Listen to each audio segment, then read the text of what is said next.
Physiotherapy পড়ে কি 1 কোটি টাকার চাকরি করা সম্ভব? জানি না। শুনতে অবাক লাগছে তাই না? যদি বলি অবশ্যই সম্ভব। ইন্ডিয়ায় একজন পোস্ট ফিজিওথেরাপিস্ট এর বেতন শুনলে তোমরা সত্যিই অবাক হয়ে যাবা। फिजियोथेरेपी की एक एवरेज सैलरी कितनी होती है एक स्पोर्ट्स फिजियोथेरेपिस्ट की? How much was that at that time? 1 day match could give me more than 1.5 lakh पर every day every match? every match. আর বাংলাদেশের কি অবস্থা? তুমি কথা বেশি বলো। থাক আর বললাম না এই ভিডিওতে। যারা বাংলাদেশে বিপিটি অর্থাৎ ব্যাচেলর অফ ফিজিওথেরাপি অথবা মাস্টার্স অফ ফিজিওথেরাপি করছো, তারা চাইলে উন্নত দেশে মাস্টার্স করতে পারো।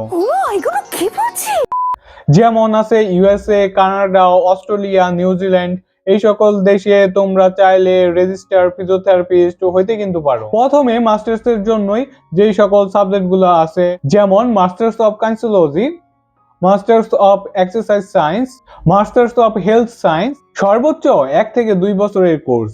আর এই কোর্সের পাশাপাশি তোমরা লাইসেন্স পরীক্ষার প্রিপারেশন নিতে পারো। যেমন ইউএস এর জন্য ন্যাশনাল ফিজিক্যাল থেরাপি এক্সামিনেশন এই পরীক্ষা দিতে হবে। ইউকে এর জন্য health and care profession council permission নিতে হবে। কানাডার জন্য ফিজিওথেরাপি কম্পিটেন্সি এক্সামিনেশন। আর অস্ট্রেলিয়ার জন্য অস্ট্রেলিয়ান ফিজিওথেরাপি কাউন্সিল থেকে রিটেন এবং স্কিল এক্সামিনেশন দিতে হবে। আর নিউজিল্যান্ডের জন্য ফিজিওথেরাপি বোর্ড অফ নিউজিল্যান্ড থেকে অনুমতি নিতে হবে। স্টার্টিং স্যালারি 10 লক্ষ টাকা থেকে কিন্তু শুরু। I see. তাই বাংলাদেশে বিএসসি কিংবা মাস্টার্স কমপ্লিট করে সাথে সাথে চেম্বার না দিয়ে ওই টাকায় যদি আমরা বাইরের দেশে যাওয়ার ট্রাই করি, মাস্টার্স করার প্ল্যান করি, তাহলে কিন্তু দেখা যাবে 1 থেকে 2 বছর পরে নিজের ডিমান্ড কিন্তু অন্য রকমের তৈরি হবে। আর যদি স্কলারশিপ পাওয়া হয় তাহলে তো সবই ফ্রি।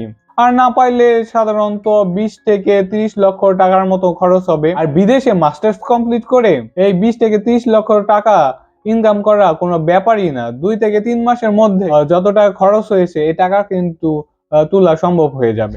আর 1 কোটি টাকা কোনো ব্যাপারই না। তাই বড় স্বপ্ন দেখতে হবে, রিস্ক তো একটু থাকবেই, তাই না?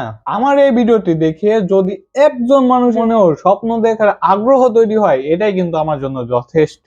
Thank you.